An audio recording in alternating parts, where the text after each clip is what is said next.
On that note, we have one big story today before we preview any football, which broke literally about an hour before we came out to record, and that was in relation to Greg Taylor. Headlines reported by the Daily Record and Scott Burns saying that Celtic are set to offer Greg Taylor a bumper contract to try and keep him in Glasgow as we get to the kind of last couple of months of his contract. Celtic are ready to up the ante and want to offer Greg Taylor a new and improved 3-year deal to keep him with Brendan Rodgers' side. It looked like the 27-year-old was set to leave on a free contract at the end of the season, with Zagreb leading the chase, but it would see Taylor get a significant wage rise on his current deal and would keep him at Celtic Park until the summer of 2028. The issue for Taylor remains he will still have to play back up to the returning Kieran Tierney. All I can say is massive day for Dylan Murdoch. Huge day. I'll come to you first. You started your time on the podcast by declaring your love for Greg Taylor. So how do you receive the news tonight? To be honest, I'm actually a bit surprised. I think Brendan Rodgers is a big fan of Greg Taylor as well, and obviously we've seen he did good at the weekend. But I always thought like he would always want to be like in the starting 11 every week. No, that I hope he does sign a contract and that it'd be a good backup, because he can do a job in the league anyway. You don't need, know as if Kieran Tierney's going to play every single game. No need past and that. But it'll be really interesting to see the future if he does sign the contract, because we all spoke about it in the podcast. We thought for sure he would have been away, so we'll see how it goes. But I think it would be quite good if Greg Taylor stays. It's just better options at left back, innit? I think it goes off. I mean, I can see why the club are making an effort. I mean, Rodgers publicly said he wants to keep him around. But I'm surprised, Callum. I don't know about you. I didn't really expect it to come out. Maybe after the last few weeks and a really good performance the weekend, it kind of takes the element of surprise down a little bit. I can see why the club want to keep him. But your thoughts? No, I think as both of you have said there, I think we were all under the illusion that he's away. That's it. He's had his time at the club.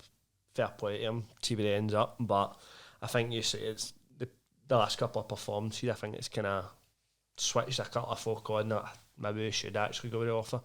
I thought they'd have still continued with there's your 3 years, but you're not getting the money you're asking for. But I can only assume obviously somebody's in kind of went right. I can only assume maybe if we've had a word with Schlupp and Schlupp's like, don't really fancy it full time, and that's why we've now then went in that route. Because personally, I don't know how many folk seen say it on Twitter, get Schlupp in the free contract and then obviously Tierney came in front of him. But no, quite glad if he has to go and sign it. I'm happy to see him stay at the club. So we've got two people who are happy. Keelan, do you share the happiness?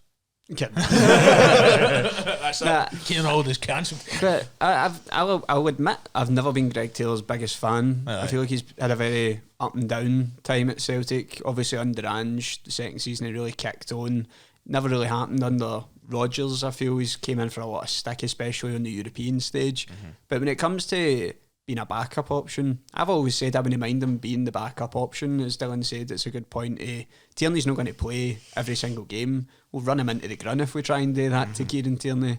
So the question now is, would he, we've spoken about it, would he accept to be playing second fiddle? Because that we've spoken about this months ago in the podcast when all the contract talk was finally coming to like the headlines. Is it reasonable to expect him to stay and be back up, because he already plays third fiddle at Scotland behind Kieran Tierney and Andrew Robertson and all these players? Will he want to do that? Does he want that to be his legacy, his career? But then again, we're talking about a bumper new deal here. Money talks. If he's getting offered enough money, and with all due respect, the options on the table are hardly very glamorous. I've been to Zagreb.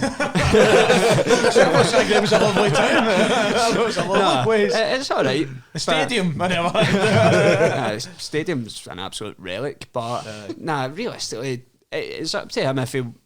I think if you're that set on you want to play first team football and that, but it is at the age he is, he's just had a wane in that. I mean, we always don't really talk about football players as if they are human beings, but that's a lot to up sticks a young family to go and move to Croatia. For me, I mean, it might be proved right if he doesn't sign the contract and goes to Croatia. That seems like the kind of one that would be back in 6 months, a year. That just has disaster written all over it, to me.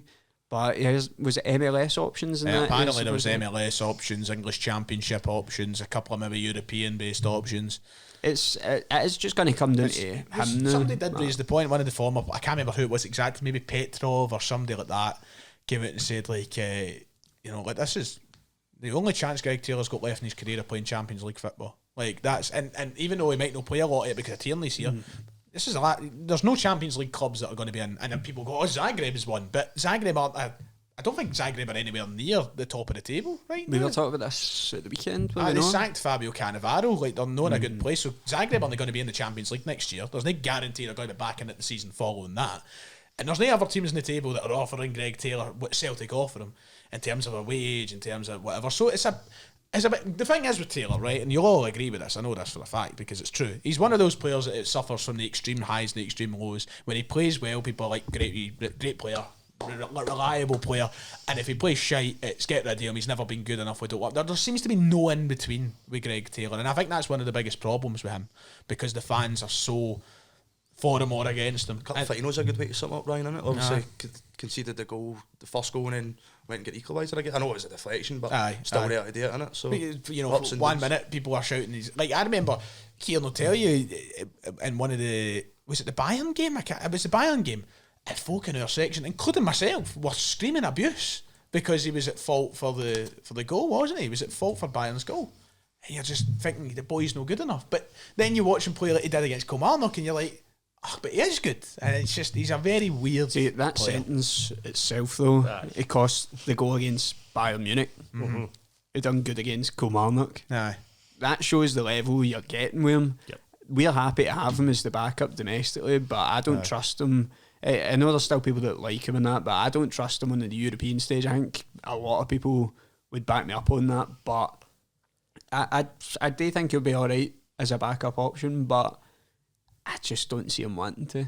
Well, let me word it like this. I'll go around the table and get your thoughts about whether you think he'll sign it. So we're all saying I'd be happy for him to sign on and be the backup. More than happy. We all know that's the level we're talking about here.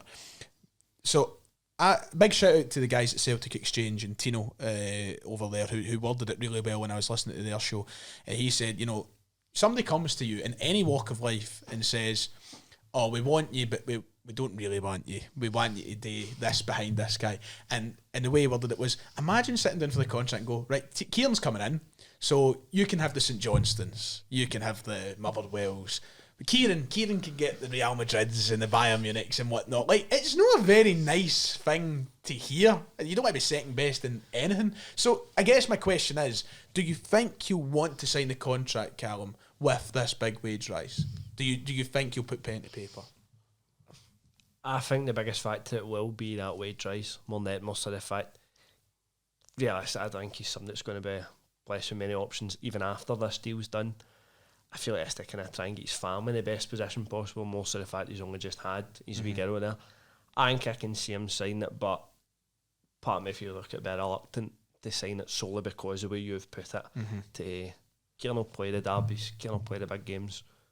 You can get the bottom six basically. Do you know what I mean? Justin, you'll play against the bottom six, occasionally the top six here and there. I don't know. I think it's trying to put yourself in his shoes more than anything, because again, it's so easy for us to go, contract signed, the money your own, fucking dating for that money. But I think it does need to be a bit selfish. Thank fuck you're not on the negotiating table, Ryan. You're like, so Kieran's going to do the good stuff.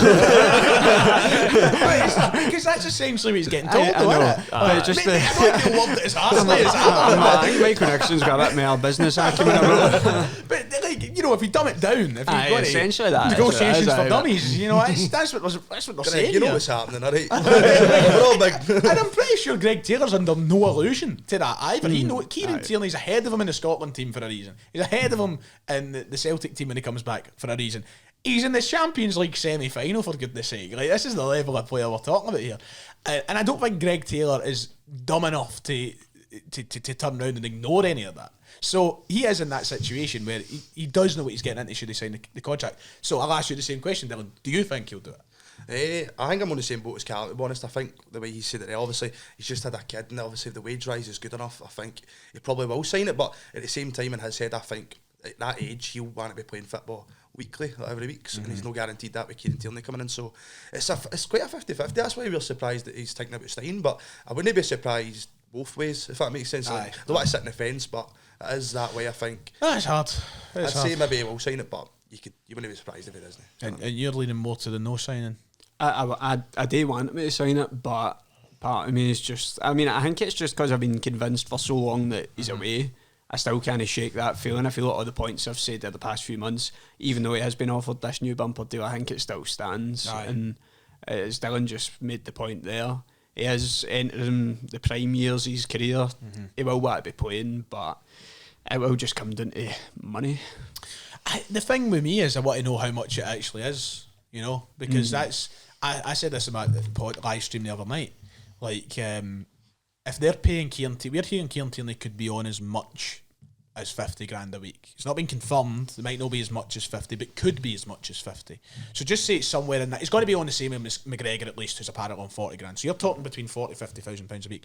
And then Greg Taylor's probably going to be getting offered somewhere between 15, 20 grand a week. And they're going to spend that much monthly on left backs. That's what I'm really intrigued to know the number. Gordon Duncan came out and Clyde one last night and said, and I don't want to put words in Gordon Duncan's mouth, but he came out and said that the rumours hearing that Greg Taylor was looking for 25 grand are nonsense. It was never as much as that. So, but still, it's like you'd picture Celtic paying, let's just say, absolute top end £70,000 a week on left backs. That's a lot of fucking money on a fucking left back, you know?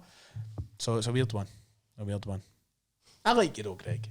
So stay if you like. That's really going to keep The master negotiator at work again. It's up to you. Get me in the boardroom. Get some signings made. Aye, so Greggy, that's that. I don't think there was anything else in detailed in the article that indicated any form of what he's leaning towards. Don't think anybody really knows bar Greg Taylor himself, but yeah, surprised nonetheless.